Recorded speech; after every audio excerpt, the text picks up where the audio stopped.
a convocar ahora a Juan Bautista Justo, quien es abogado, profesor de Derecho Administrativo.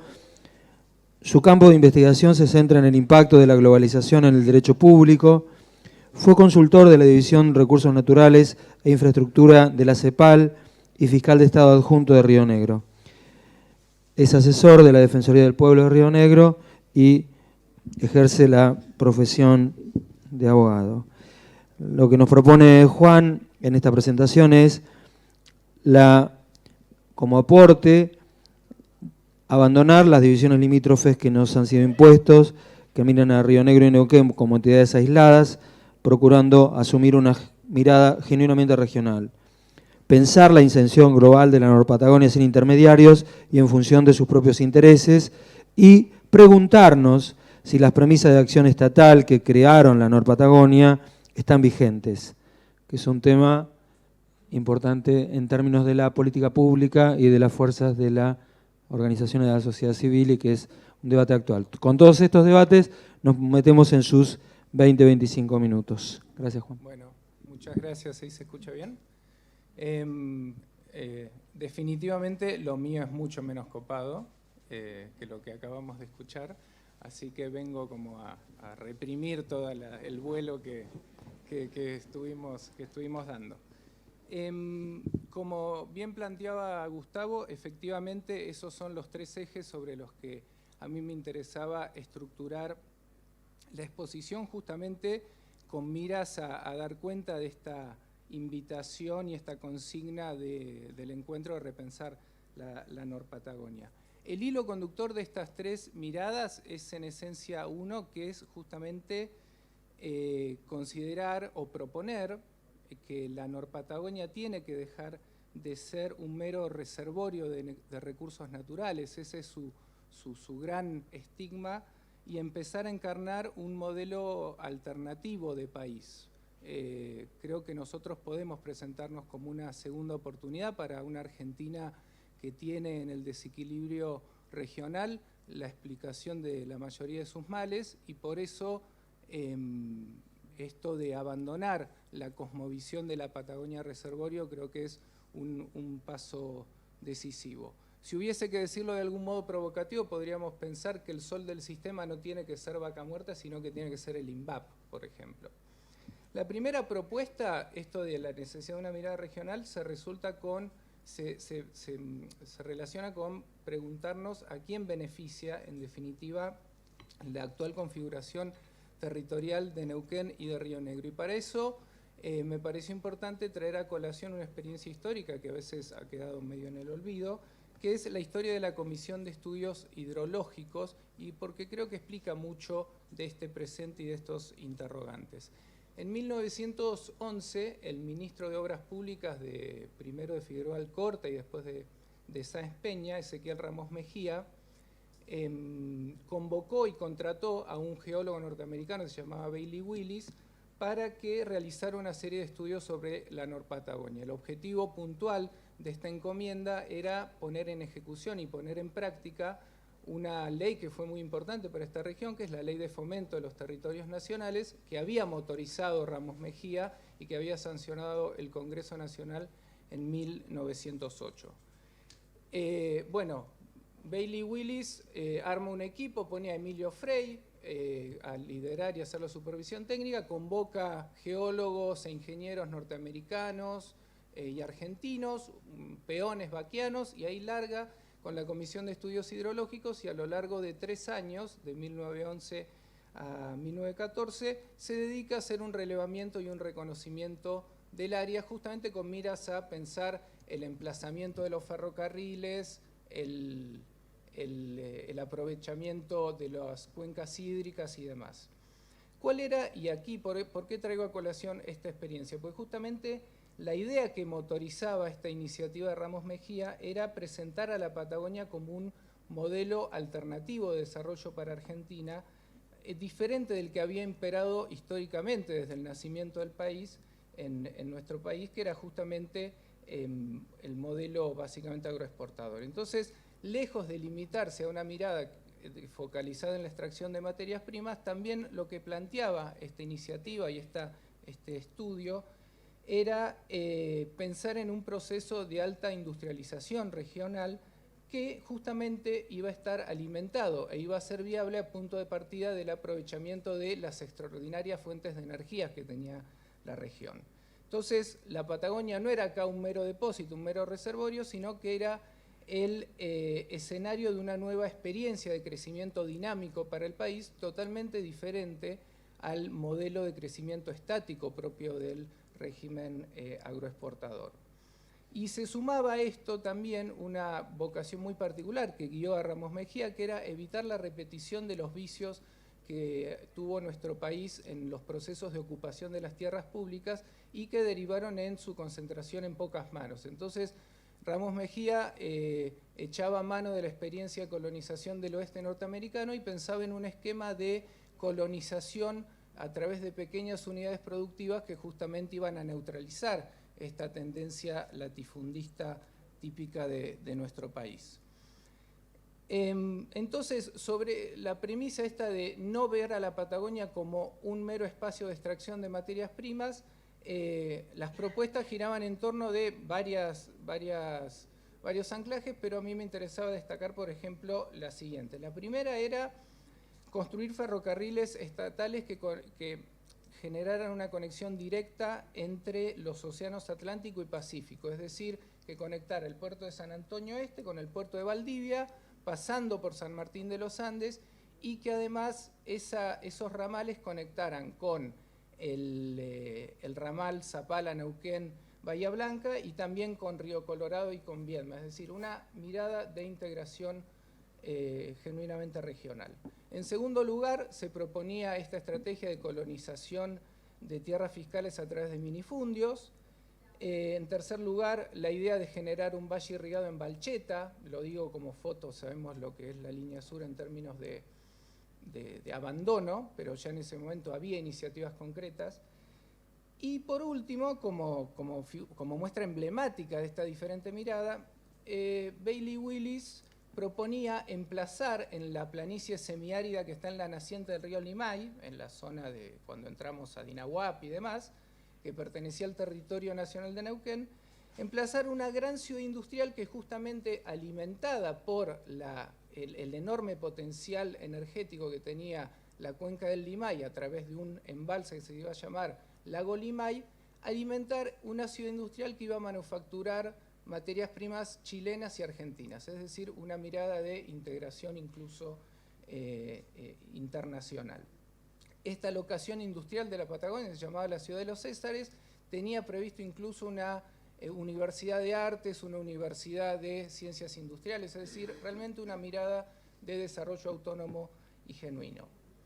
También se hablaba de la creación de un parque nacional más hacia el oeste, sobre el lago Nahuel Huapi, como estrategia de cuidado de la cuenca, y porque se veía que la pequeña, lo que era en ese momento la pequeña villa de San Carlos de Bariloche, tenía el potencial de convertirse en un enclave turístico, pero no en un enclave turístico en un escenario de monoproducción, sino de una región con varios perfiles productivos.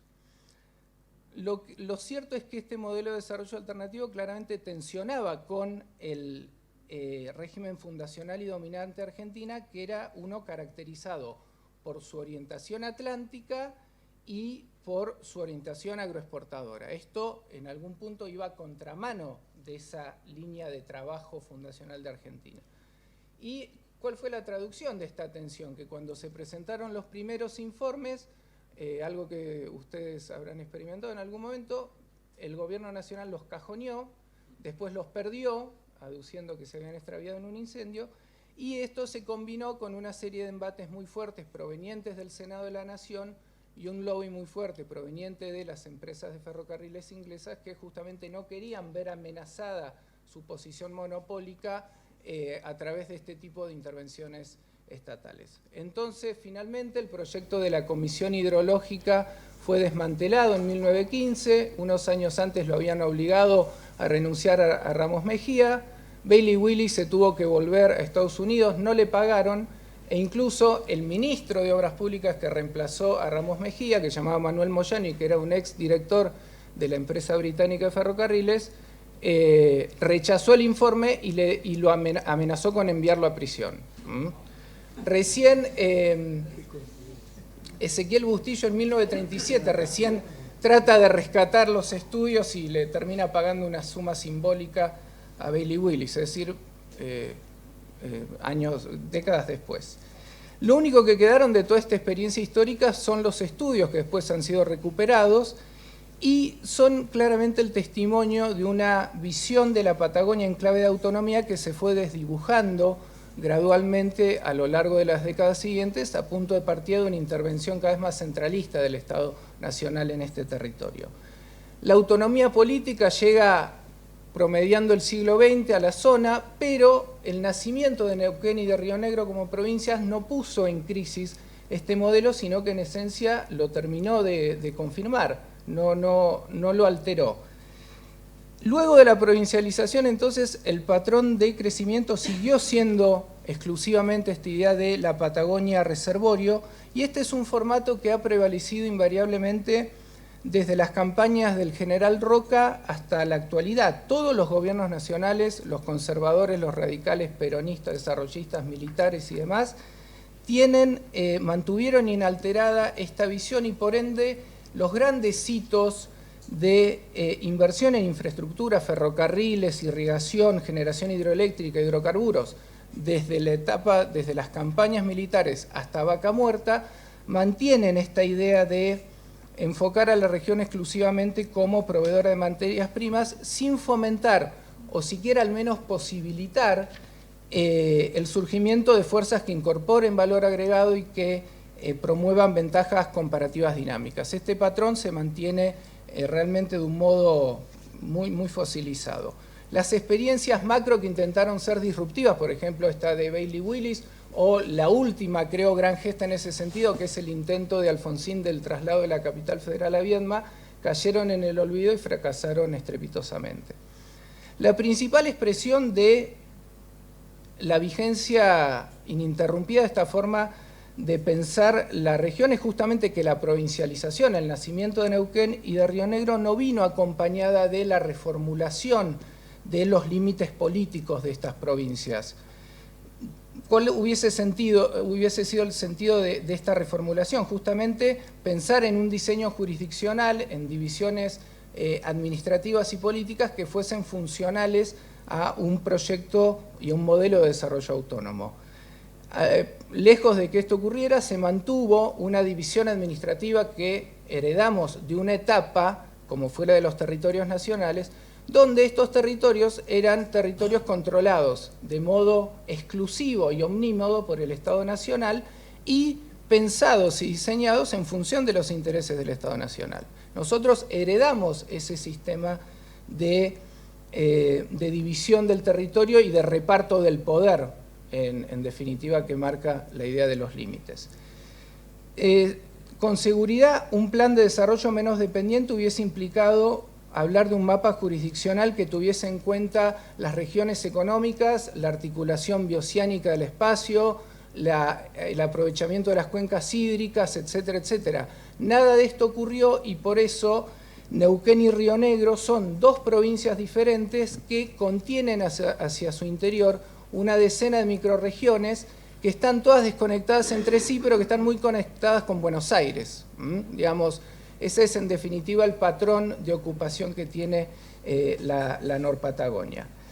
Por eso es que, un poco aprovechando la posibilidad, lo primero que tenemos que asumir es que la Patagonia fue constituida en función de intereses externos a ella y que es tiempo de dejar de lado ese estigma y dar vuelta a la página. Y para dar vuelta a la página, lo primero que tenemos que hacer es dejar de pensar nuestra región como o en función de divisiones jurisdiccionales que responden a esta visión que solo la considera como un depósito de materias primas, pero que no apuesta por un desarrollo autónomo y sustentable. Por eso es que yo celebro particularmente que hablemos de la Norpatagonia y que dejemos de hablar de Río Negro y de Neuquén como dos entidades distintas que, sobre todo, que tienen desafíos disociados. Los desafíos son los mismos y por eso es que tenemos que tener esta mirada integral.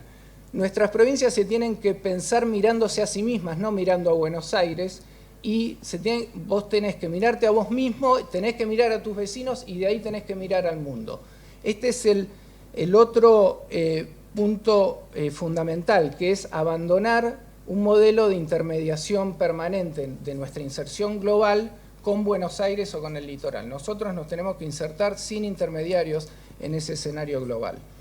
Por eso es que nosotros podemos seguir siendo, y siempre es muy tentador cuando aparecen, vos ves las perspectivas Vaca Muerta y demás, todo el mundo, la mina de oro, aparece la ciudad esta, la ciudad dorada nuevamente.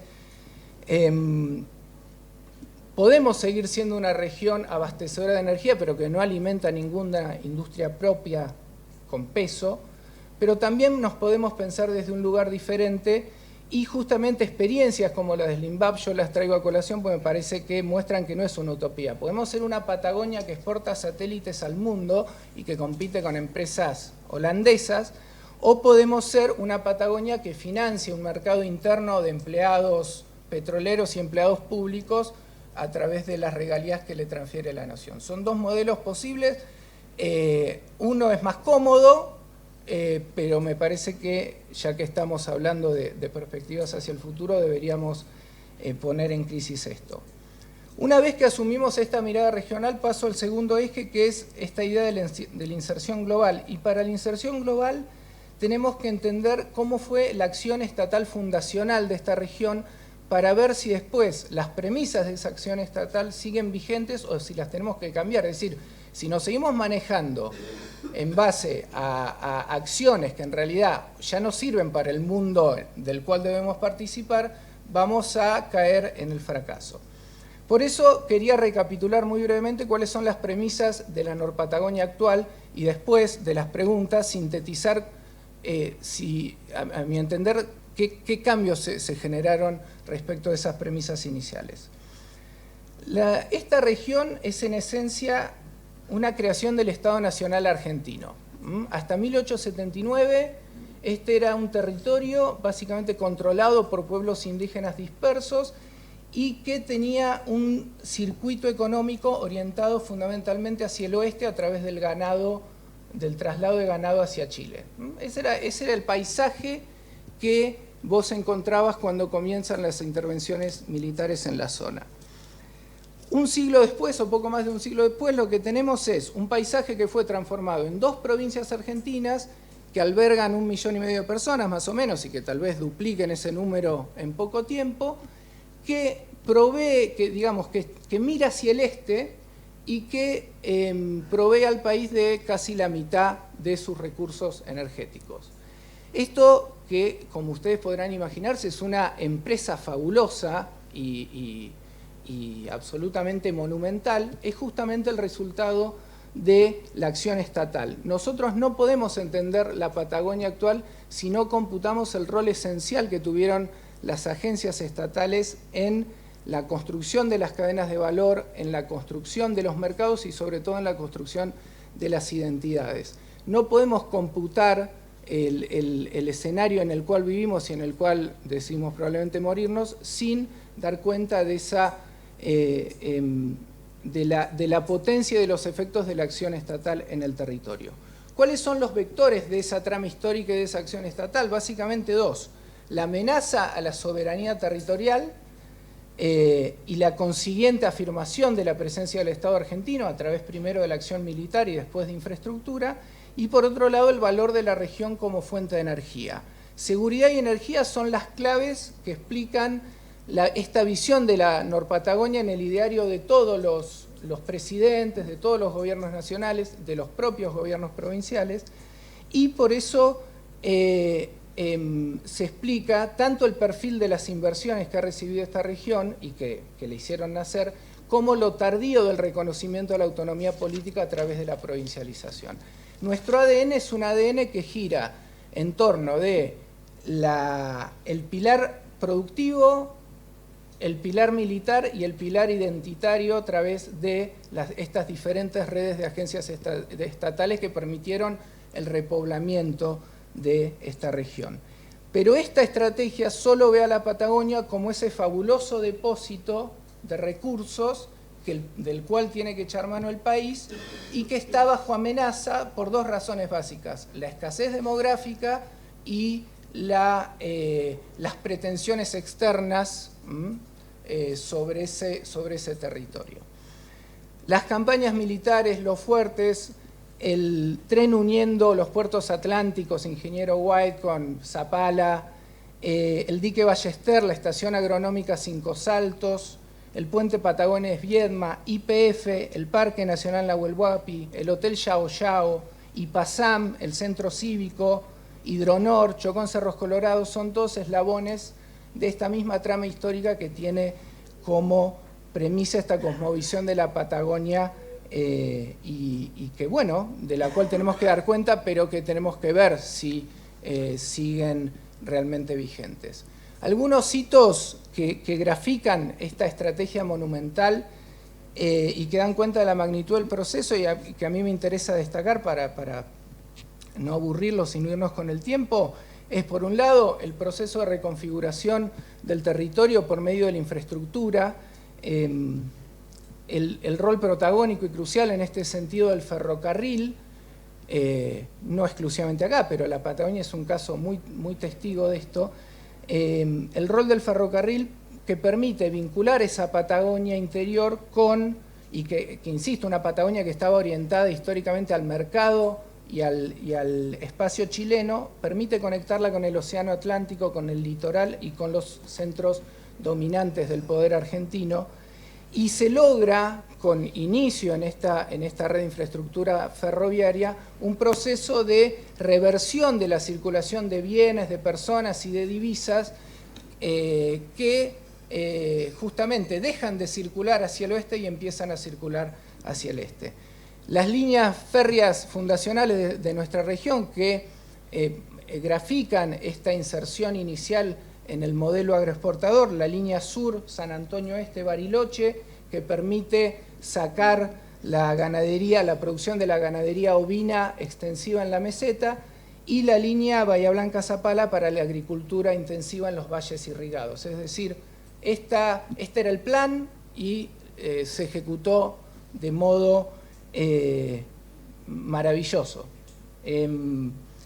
En el caso de los valles es muy interesante, pues justamente el capital privado fue una pieza clave que permitió lograr esta reconfiguración a punto de partida de impulsar y de financiar las grandes obras de irrigación, promover la intensificación de los cultivos y crear en definitiva un mercado productivo que permitiera amortizar la inversión a través de los fletes ferroviarios. En este sentido, siempre pienso que el Alto Valle, por ejemplo, es una experiencia súper exitosa de PPP, de participación público-privada, porque en definitiva el surgimiento y desarrollo de ese territorio es el resultado de un esquema de alianzas muy claro entre el Estado Nacional, los capitales privados ingleses y un universo de migrantes minifundistas que fueron llegando a la región a fines del siglo XIX.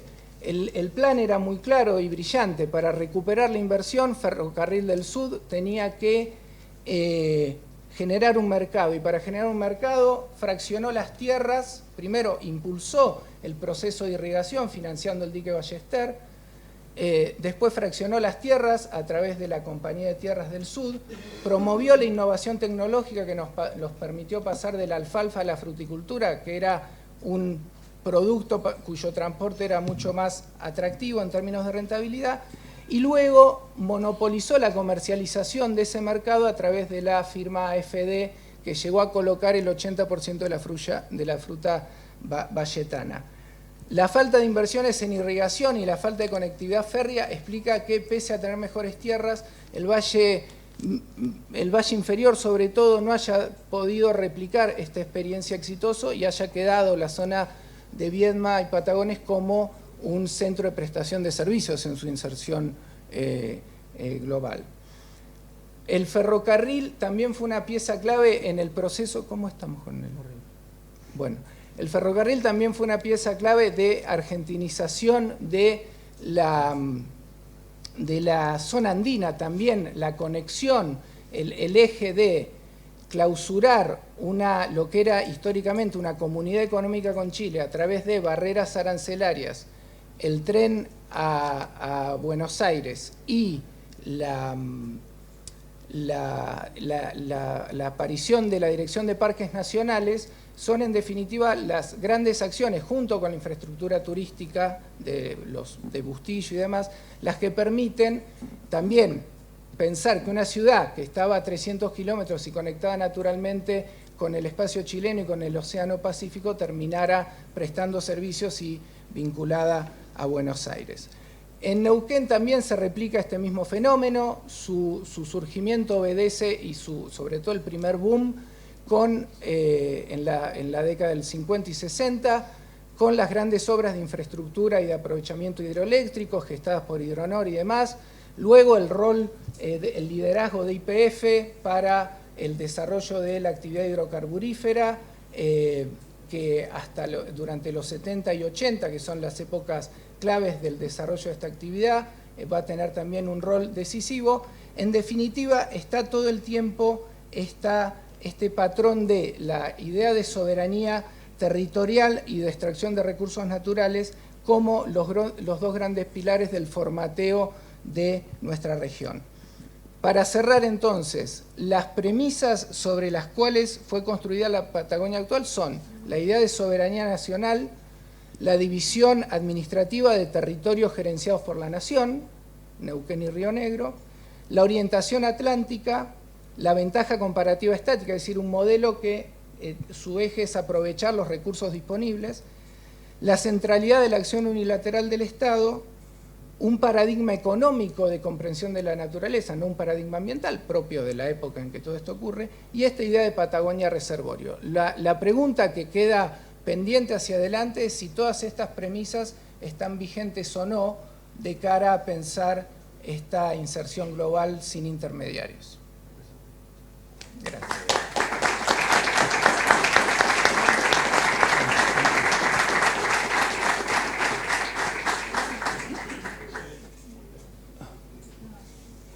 Abrimos el espacio, el breve espacio de preguntas sobre la ponencia y nuevamente le damos la palabra a Juan para que haga una síntesis en el cierre.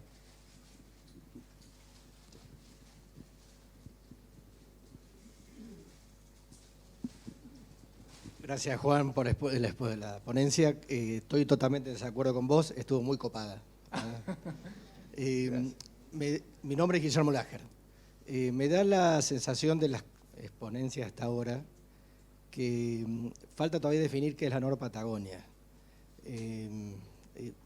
Huelo como que es Río Neuquén, Río Limay y Río Negro. Me parece que la línea sur también lo es, y me parece que el Río Colorado y gran parte del sur de la provincia de La Pampa y Buenos Aires también lo son. Me parece que sería importante en algún momento, para definir hacia dónde vamos, trazar este espacio.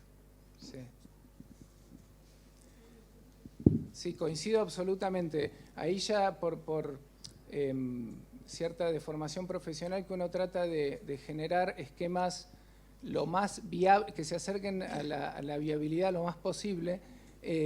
Yo pienso en estas ideas realmente generando ciertos cambios de largo plazo, y una cosa es pensarla en dos jugadores que son Río Negro y Neuquén, y ya si vos tenés que sumar más jugadores, ya empiezo a sentir que se complica. Es una división totalmente arbitraria y berreta, pero de hecho hay una gran discusión sobre lo que es la Norpatagonia, pero efectivamente si somos consistentes con este planteo y pensamos en términos de cuencas hídricas y de regiones económicas, el sur de la provincia de Buenos Aires, con esa división tan arbitraria, esa línea que vos vas de Viedma a Bahía Blanca, esa recta puesta ahí, la verdad que, y la vinculación con La Pampa, también habría que pensar una inclusión o una visión más global.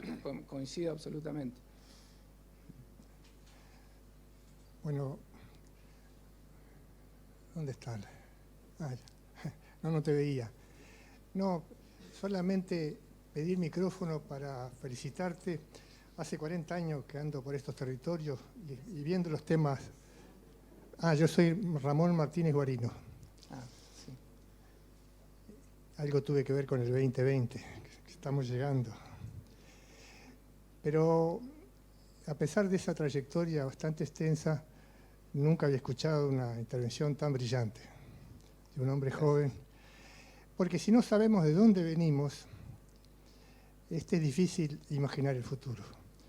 Yo te felicito, felicito a los organizadores, porque esto me parece que se tendría que ver hasta en la escuela primaria. La esencia de la identidad como componente de la sustentabilidad es muy importante y has hecho una buena síntesis. Muchas gracias. Muchas gracias. ¿Alguien más? Okay. ¿Él? Okay. Nombre y barrio. Nombre y barrio. Yo soy Alberto Jurgeit, acompaño un poco la expresión de algunos de los presentes que quieren felicitarte un poco por la exposición. Realmente comparto lo que decía Ramón, una síntesis de pocas veces que hemos escuchado los que trabajamos en el campo. Un dato para los que les interesa, el Baile Willy, por lo menos nosotros conocemos 2 libros importantes. El número 1 es el que de alguna manera tiene un poco todo este relato. El número 2 salió editado el año pasado por una coedición entre Parque y la Universidad del Comahue. Un trabajo de agente de geografía espectacular. No tiene desperdicio, se lo recomiendo y en este momento está colgado en página como para poderlo bajarlo libremente. Esa edición fue de 60 libros. No soy uno de los 60 que tiene el libro. Pero me parece interesante porque apunta a esto. Como dato, por ejemplo, la precisión que tiene, digamos, verificado por los compañeros de Humanidades, tiene equivalentes a datos, digamos, de precisión de GPS, ¿no? O sea, digo, dado los pasos, los tiempos que ha pasado, realmente un hallazgo. Y bueno, seguiremos en contacto y escuchándote atentamente, porque realmente fue muy satisfactoria. Sí, muchas gracias. Los estudios de Bailey Willis están en internet. Efectivamente hay un trabajo de recopilación hecho en Comahue. Y es muy interesante porque el tipo te hablaba tomaba como modelo, qué sé yo, Chicago, California, es decir, experiencias donde, digamos, vos decís comparar la Patagonia con California, pero en términos de recursos hídricos y demás, y cómo una es una potencia económica global pese a ser una entidad subnacional, y lo mismo ocurre con el área de influencia de la ciudad de Chicago y demás. Ya ellos tenían todas estas visiones, veían esa potencialidad y bueno, simplemente vemos la foto entre un desenlace y otro y bueno, son decisiones, ¿no? ¿Qué tal? Mi nombre es Adrián Gutiérrez, soy ingeniero agrónomo. Repito las felicitaciones y te quería consultar desde tu formación cómo soñás que se puede pensar entre las 2 provincias y entre los habitantes este nuevo futuro, ¿no? O sea, desde el punto de vista institucional, que no es ni más ni menos que lo que más de una vez expresó Marcelo Verbel en El Embudo, ¿no? Bueno, por ahora yo creo que nos deberíamos sentir satisfechos si ponemos en crisis esta visión aislada de Neuquén y de Río Negro como entidades diferentes. Ya si nosotros se nos empieza a acercar esa diferente visión, creo que es un paso significativo. Y después, yo creo que esto lo tenemos que articular con que aparece la oportunidad de Vaca Muerta y es cómo te parás para gestionar eso, en definitiva. Digo, para hablar en términos realistas y demás. ¿Cuáles son las condiciones? Vos, de pronto, el escenario te da un gran poder de fuego, como provincias, y bueno, yo creo que lo primero que debería existir es una estrategia conjunta, es decir, las provincias de Neuquén y de Río Negro, como mínima, deberían pararse conjuntamente a negociar todas las condiciones de infraestructura y de explotación de Vaca Muerta, justamente sobre la premisa de corrernos de los eternos intermediarios y negociar nosotros. Por ejemplo, ya que lo preguntás, jurídicamente, yo creo es un tema debatible y bastante novedoso, pero las provincias pueden firmar tratados internacionales. Y si bien tienen muy mala prensa, porque la verdad que tienen un lado B complicado, los tratados de protección de inversiones son una tarjeta de entrada significativa en muchos escenarios globales. Las provincias de Neuquén y Río Negro podrían negociar la firma de tratados de protección de inversiones sin la intermediación de Nación, por ejemplo. Probablemente me agarra un porteño y dice que eso es totalmente inconstitucional y demás. Creo que no, de hecho hay estudios en este sentido muy buenos, pero lo cierto es que hay que empezar a darle traducciones concretas a esto. Yo por ahora me daría por satisfecho si abandonamos esta división decimonónica de Neuquén y Río Negro.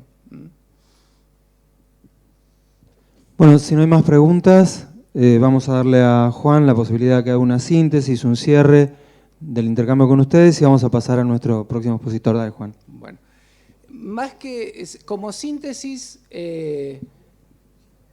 quiero cerrar esta idea de tratar de responder esta pregunta si las premisas que reseñamos de este modelo de la Patagonia sobre la que vivimos están vigentes o no. Yo creo que básicamente no están vigentes y por ende la Patagonia del futuro se tiene que pensar en un escenario donde estas coordenadas históricas han variado. La primera coordenada de la soberanía no existe más. Hemos pasado de la soberanía a la globalización. Voy a ir al núcleo de cada idea porque ya él me retó con la mirada, así que primero, pasamos de la soberanía a la globalización. ¿Qué implica esto? Que el gran ordenador que era la división territorial a través de estados-nación del mundo, que tenían el monopolio del poder en cada uno de esos territorios y nada de poder fuera de esos territorios, es un modelo que ha desaparecido. Nosotros pasamos de un modelo de estados-nación a un modelo de orden internacional basado en entidades transnacionales. ¿Cuál es la consecuencia práctica de esto en lo que a nosotros compete? Que el principal efecto de la globalización es la pérdida de la capacidad regulatoria de las autoridades domésticas. Es decir, nosotros cada vez podemos controlar menos cosas como Estado nacional y menos como provincias. Primer componente. O sea que este gran eje de la soberanía es anacrónico. La segunda cuestión es que pasamos del paradigma territorial de ordenación de las sociedades a la deslocalización de las cadenas de valor y de las relaciones humanas. Es decir, el gran articulador de la modernidad, que fue generar la posibilidad de un poder único en un determinado espacio, que es lo que nos saca de la era medieval, caracterizada por la existencia de autoridades superpuestas en un mismo espacio, bueno, también ese modelo ya no existe más porque justamente una de las principales consecuencias de la globalización es que ya las actividades humanas no se hacen en ningún valor.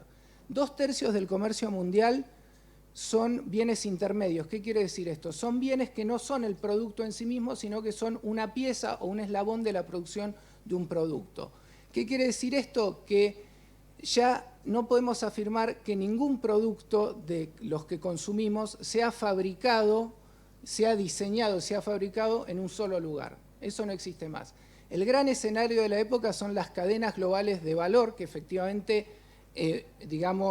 materializan esto que se llama coproducción, esto que le digo los bienes intermedios, es el paradigma de la coproducción en la economía mundial.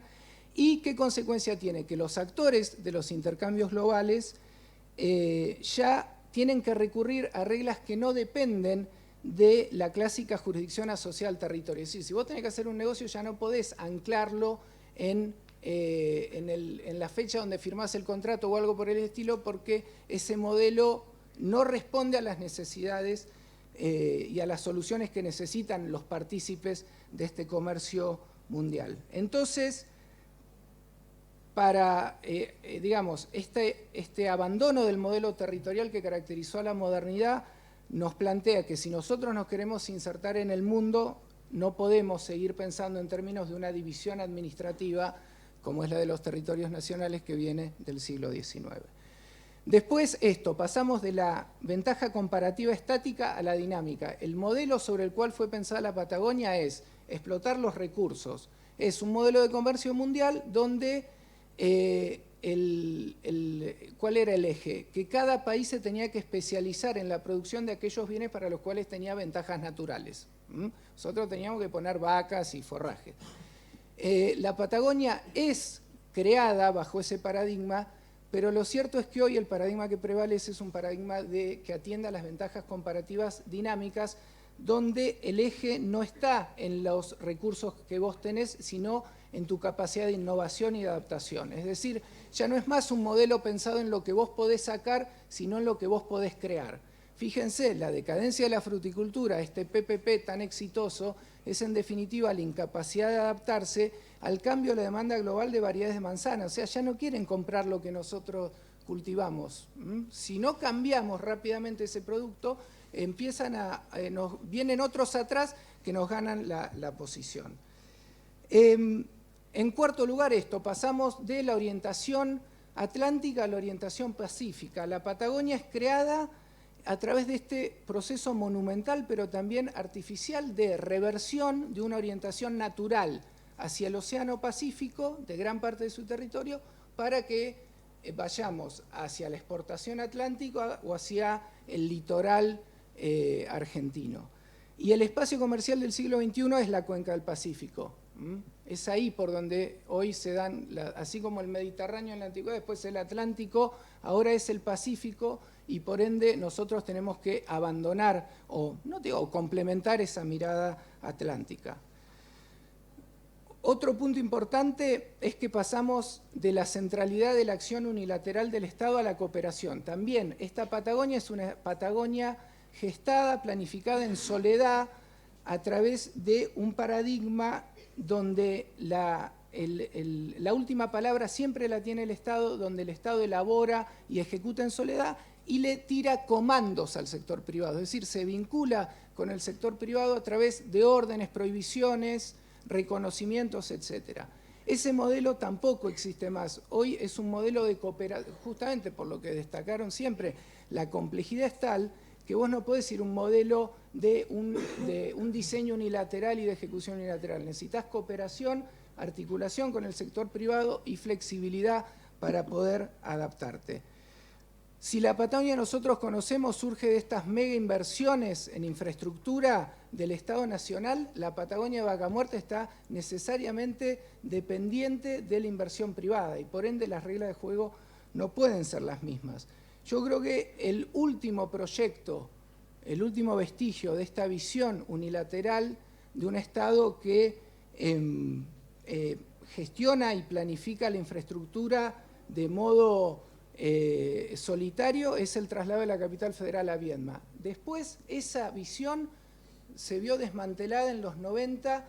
Los estados provinciales tuvieron que salir a cubrir el vacío que dejó el Estado Nacional, que se retira toda esta red de agencias estatales, desmantela la familia ipefiana y las provincias tienen que salir a cubrir ese lugar vacío. ¿Cómo lo hacen? A los tumbos, como empleadores y como prestadores de servicios, pero ya no como impulsores. No tienen la capacidad, esa capacidad de impulso que tuvo el Estado Nacional. Dos puntitos más. Pasamos del individuo presente como eje a las comunidades futuras. También nuestro modelo occidental, en el cual la Patagonia nace, es un modelo que ve a la naturaleza como un objeto del hombre y cuyo sistema jurídico es un sistema jurídico diseñado para proteger los intereses de individuos vivos. El eje del sistema es proteger los intereses de individuos vivos. La tragedia ambiental nos obliga a asumir, primero, que la principal amenaza para nuestros hijos somos nosotros. Rompemos ahí una tradición cultural de que en realidad los descendientes siempre se beneficiaban del sacrificio de sus mayores, ahora son los grandes perjudicados por sus mayores, y esa tragedia ambiental nos obliga a reconocer y a poner en la mesa de discusión a las comunidades futuras, ya no a los individuos y ya no a los que están vivos, sino a los que todavía ni siquiera nacieron sus padres. Esas personas tienen que estar en la mesa de discusión de la Norpatagonia y tienen sus intereses, hay que cuidarlos hoy, no mañana ni dentro de 20 años. Y por último, para cerrar, esto no pasamos, pero deberíamos pasar de la idea del coto de caza a la idea de segunda oportunidad para la Argentina. Si históricamente fuimos creados para ser un reservorio y para ser una economía de enclave, nosotros lo que tenemos que proponernos es ser una región que con esta mística de Bailey Willis, de Alfonsín y demás, lo que le ofrezca a la Argentina es una segunda oportunidad para solucionar esta tragedia del desequilibrio territorial, para que empiece a venir gente del litoral para acá. Y para eso tenemos que generar un proyecto sustentable y salirnos de esta mera idea de que nosotros somos un depósito que cualquiera viene de afuera a explotar para llevarse las materias primas y no dejar nada. Eso quedó medio localista, pero bueno, gracias.